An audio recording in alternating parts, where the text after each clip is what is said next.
Welcome to Chasing Brighter, the podcast created as a guide to make midlife the best life. Are you ready to embrace the next chapter of your life with confidence and excitement? Whether you're looking to reinvent your career, improve your health, deepen your relationships, or find your true purpose, Chasing Brighter is here to help. Join us each week as we bring you inspiring stories, expert interviews, and actionable tips to help you navigate the challenges and opportunities of midlife. From wellness to personal growth to connection and beyond, we've got you covered. We are passionate about helping you live your brightest, most fulfilling life. Together, we'll explore new ways to thrive and grow, ensuring that your midlife journey is full of joy, purpose, and endless possibilities. So, are you ready to chase brighter days ahead? Subscribe to Chasing Brighter now, and let's embark on this exciting journey together. Find us on Instagram, Facebook at Chasing Brighter, or check out our blog at chasingbrighter.com and follow us. Remember, your best life is just a listen away. Hi, everybody. How are you doing today? Kelly and I really want to focus today's episode on cultivating new connections in the back to school season. As we gear up for a new school year, it's not just our children who are stepping into new classrooms and meeting new faces. We as parents, we have an opportunity to make new connections and build a supportive community around us. Whether you're a seasoned pro like Kelly and I are, or a first-time school parent, meeting new parents and fostering new connections can make the school year smoother and more enjoyable for everyone.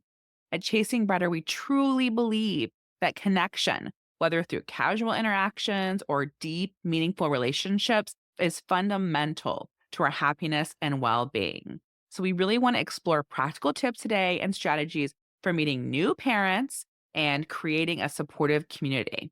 Let's get started, Kelly. Do it. I have been dragging my feet for meeting new parents. I know it's so interesting.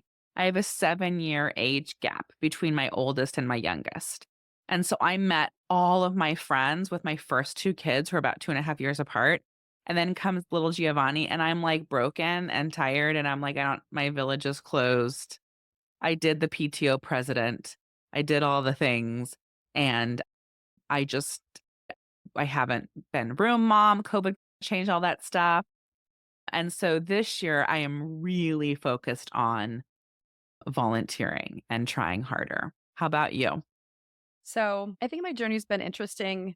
The kids were at the same school for a very long time and it had a really tight-knit community. And there were a lot of parent activities and family activities that were very welcoming and all-inclusive. And it really nurtured this opportunity for a lot of families to like literally show up and you'll meet people.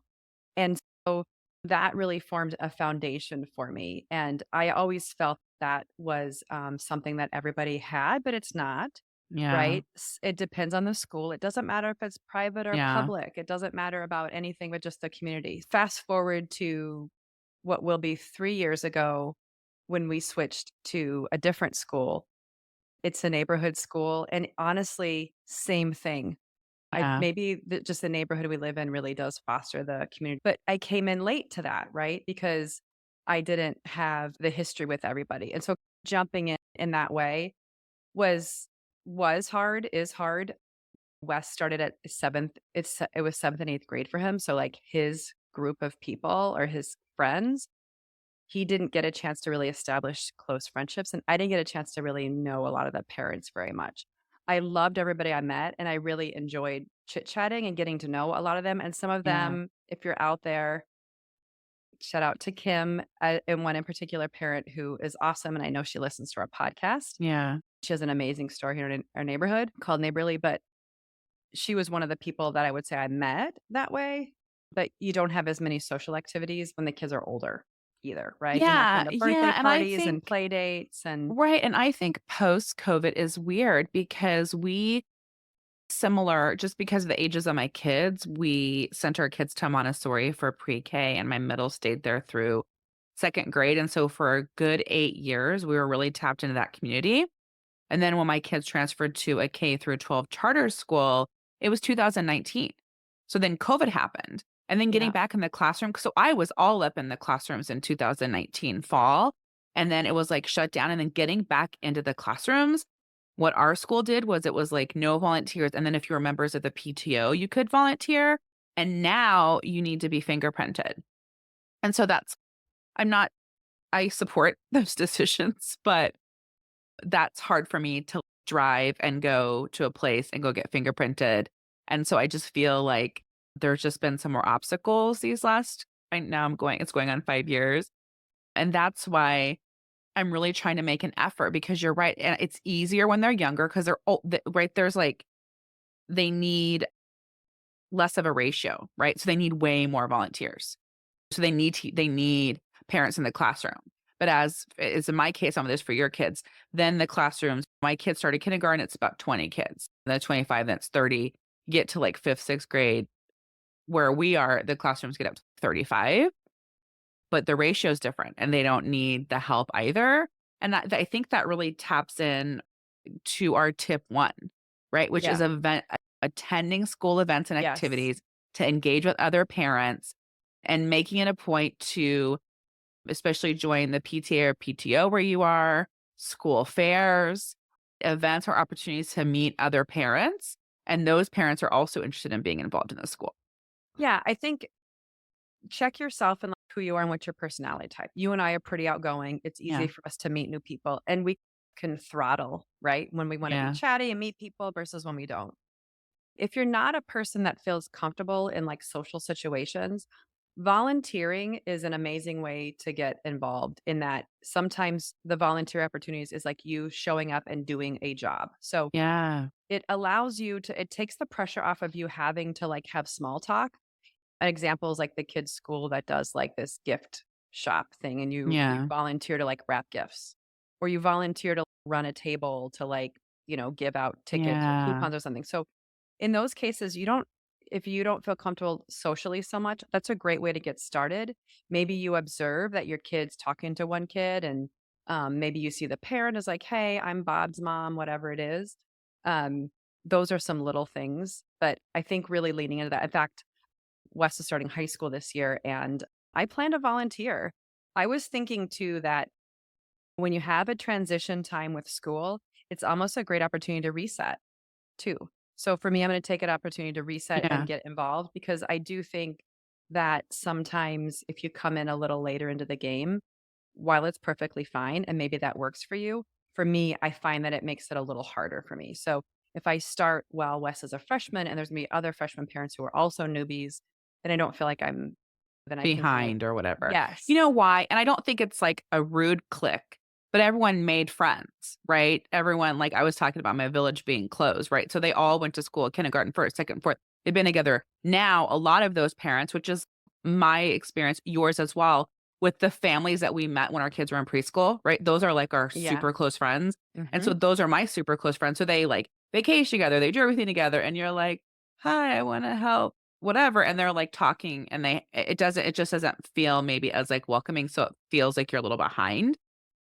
An example for me, there's this mom that I met, and we were talking, and we were volunteering, and actually she is, by training, a nurse and knows mom really well, but we were volunteering together, and she was crocheting and everything, and we were just talking, and now she has an Instagram page, Seabolt, SEABOLT_crafts, and she makes all of these adorable and amazing crocheted plushies, and she's the one that Oh, made the cute. leis for Wes. And so getting to know Oh. her, and what I did was I knew her, I talked to her, and I saw her again, and I just said, "Can I get your Instagram?" And then to me, that's a way of not being a lot of people do Instagram, that's not really, like, personal. It's not my personal number. A lot of people's Instagrams are They are don't have to public. accept you. You can Yeah, they just don't have to follow you don't have to them. yeah, Mhm. and but you can message them, right? And so then I messaged her, and then started following her, and now we've had a connection. She has little girls, and so I have, like, Gabby's uniforms I can give to her, and it's a connection that I made. One of the things I'm trying to do, you'll be really proud of me. So for my older 2, I was the room mom all the time, and I've not been able to get to be a room mom for Giovanni. I don't know what I gotta do to get in there to be a room mom. And so they were posting I know we're going to get into this because our second tip is utilizing digital platforms, but our PTO uses Discord.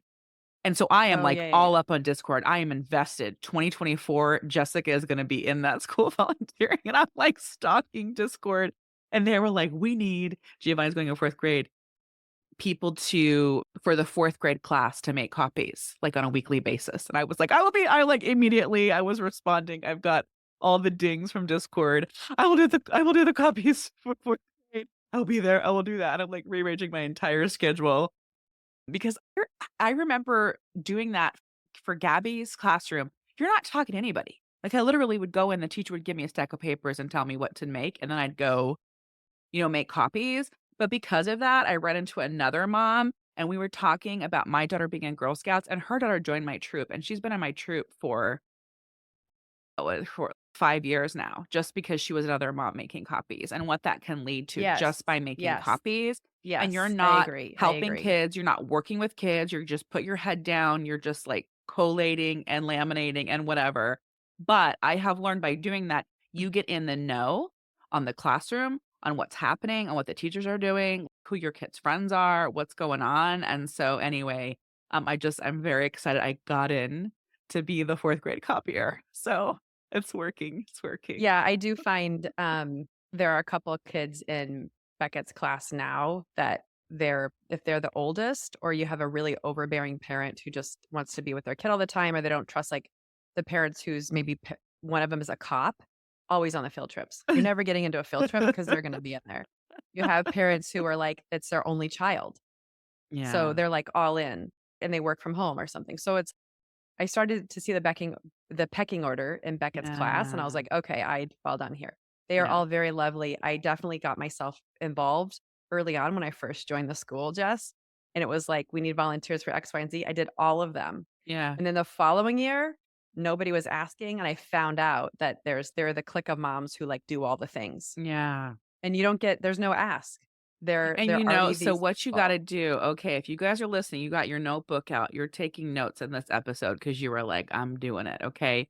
You find that mom, okay? So I was lucky because Giovanni's best friend's mom is, like, way up in the PTO, 1st grade, and I messaged her and said, "I don't ever know what's happening." So she started texting me on the side saying, "Hey, there's a sign up going out," or, "Hey, can you do this?" And so it took a long time, that's 1st grade, going to 4th grade, for me to finally get up in the loop and in it to be able to know when things are happening, right? And so Yeah, that that's a is good point. our other, like, tip about utilizing social media Yes. platforms. Yes. Our PTO has a website, they have an Instagram page, they have a Yep. Facebook page, we have Discord, Read your so really emails kind from of yes. school. There's a lot just to stay in the know. And You have the to kinda, like, apps. Yeah. yes, know what's And so happening. you can also initiate and participate in those online conversations. Someone was just using that to ask a question, you can get yourself known. "Oh, hey, I saw that, like, we have from right Friday's jeans day. Does anybody have recommendation or anybody has size 7 polos?" Whatever that is to initiate some conversations on there. But that's pretty self-explanatory tip. The 3rd tip, which I think would might be uncomfortable, but right, we're building connection, we're creating community, is for you yourself to create an informal gathering, right? Organize your own kind of social or play date. And so can you meet a couple moms for coffee? Can you have lunch, play date at the park? When my older 2 were young, you'd be like, "Hey, we're gonna go to the park after school. Does anybody wanna meet up at the park?" You can suggest a regular meetup. You can have an informal setting, so maybe not at your house at first, but, "Hey, we're all gonna go." Like, one of the moms did invite me. This was when my mind was closed and I was really busy, but as we're learning on our journey on Chasing Brighter, I'm trying to be better and learn about myself. They went to an indoor playground every Friday after school, and so I was invited to do that. So even, like, looking at an indoor playground. Yeah, Did you ever host a meeting or go to anything regular for you? definitely small get-togethers, especially when the kids were younger. If grabbing coffee at the Yeah. first part of the year, that's a great way to get to know people and inviting several people just so nobody feels singled out, making it Yeah. more open. Even sending an email, like, when, at one point you get the class list and just Yeah. send the email to invite people, you'll be surprised how few people actually show up. Meaning, oh my God, I'm inviting Yeah. 30 people. Right, No, it's exactly. 5 people. It's a perfect Yeah. group of Yeah. small, and it doesn't have to be at your house. Maybe you just are like, hey, let's grab. Sometimes there's a half day for school, Yeah. grab lunch. So there's some easy ways like that to do small get Yeah. together. They're building a playground near our school, so that will be a place to go. The other thing I think about when I hear you talking about that, when you say being open, is it's I think in the past I wasn't open to doing those things, but we do have every year so far for elementary, they will create a Facebook group for 3rd grade, a private closed group for 3rd grade Okay. parents. So that's an opportunity, right? But I think Yeah. what's so important is that you're open-minded, you're approachable, you're showing interest and being friendly.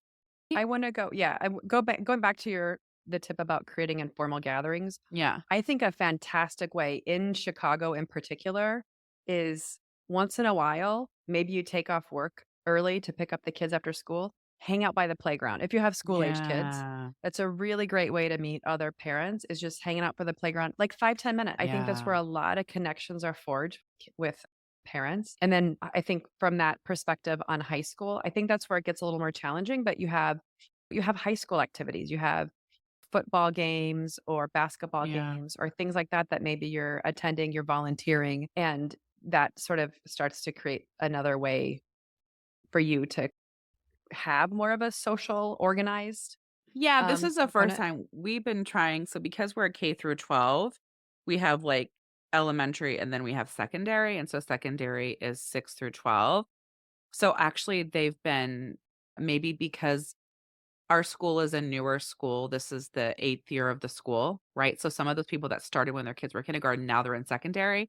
So, I've been hearing a lot of people ask for help in secondary, so I've been volunteering a little bit more in secondary, Okay. but we do have those they're gonna want help with the fall festivals, right, with all of those things for the high school and older kids as well, and we were able to help, like, with my daughter when she joined a sport. We started talking to the coach, helping with the coach, so those are opportunities, like you're talking about the extracurricular activities, and then, like we're saying, just as we're ending and The summarizing, it's final just tip, yeah. yeah, just being approachable with a friendly attitude. And like you said, starters, what grades are your kids in? Or I forget, how old are your kids? Or did you have Miss So in 3rd grade? Or just asking those questions. How does your child like their new teacher? What activity is your child interested in this year? Just ask, show interest and curiosity. Yeah. You can ask what neighborhood, then you can even dive a little deeper. What neighborhood do they live in? Do they live nearby? Yeah. I like to size people up depending on how deep you get in the conversation. Like, what Yeah. do they do for a living? Just ask people where are they from, Yeah. uh, get a whole profile Vegas on is very them. yeah, but yeah, you're Um, creating it a file, but Vegas is very transient, so a lot of times you say, "Oh, like, how long have you been here?" it's Because about yeah, to your point, Jess, yeah, about being open and approachable. It's yeah, not about sizing them up, like I was saying. It's really about finding a connection. Oh my yeah, gosh. Being Kansas girls, I am always trying to find Kansas people, by the yeah, way. If they have a Kansas City you see somebody has a Kansas City Chiefs hat on or something like that, I'm always like, "Where are you from? Are you from Kansas? You from Kansas or Missouri?" yeah, Like, 20 questions. But I think also for yourself to be friendly and open, to look like you want somebody to come talk to you. yeah, but, because everybody's in the same boat, like, a lot Yes. of people looking to make connections, especially for you, your oldest going into high school, like, for that freshman year, a lot of people are in the same boat, right? They're looking to make connections, they wanna support their kids, and just having a nice smile and putting in a little bit of effort can go a long way into building new relationships. But I think it's important because this can enrich your experience as a parent in the school, right? I think that it provides It's not valuable support for yes. you and your children. And it's not really about finding new best friends or finding it doesn't Yeah. have to be that. It can be just Yeah. like, you know what? Your child might go through a difficult time and you have this small network of people that's, "Hey, what have you heard about X teacher? I'm hearing this." And the next Yeah. thing, like everyone knows. So it helps you have a little bit of support when you need it too, even if it's not Yeah. somebody that's in your like core group of friends. So Yeah, but they can help if you there. have someone emergency, can you if you were able to get to know Yeah. someone, I need you to pick up my kid. Also knowing what's happening. Oh, like the teacher's sick. What happened to the teacher? What happened to this person? What day is it at school? Is it a spirit day? What is your kid wearing for the spirit day? All those kind of little things, like we've talked about the various types of relationships and connections that you can have. It's just someone that you're able to touch base on. And maybe the only thing you relate about is the age of your children, the school that they're in, but that you can support each other through that journey. And I think one of the things too in closing is there's always opportunity to build connections. You don't always have to necessarily close yourself off. There are a lot of people out there and it's amazing. I don't know if you feel that way too, Jess, where there's maybe people that you've crossed paths with over the years and you've really never had a conversation with Yeah. and you realize they are a very lovely people. Yeah. And I think that's the other part I would just encourage everyone to do too, right? Is just get out there and even make some new connections this season. Yeah. Thanks for listening today. Don't forget to subscribe so you can hear our latest episodes as soon as they drop. If you loved today's episode, share with a friend. Come visit us on Instagram or Facebook. Make sure to give us a follow. We have lots of giveaways. If you want to know more about Kelly and I, read our blogs, find more tips, tools, and resources, check that out at chasingbrighter.com. Thanks. Thanks for listening today. Don't forget to subscribe so you can hear our latest episodes as soon as they drop. If you loved today's episode, share with a friend. Come visit us on Instagram or Facebook. Make sure to give us a follow. We have lots of giveaways. If you want to know more about Kelly and I, read our blogs, find more tips, tools, and resources, check that out at chasingbrighter.com. Thanks.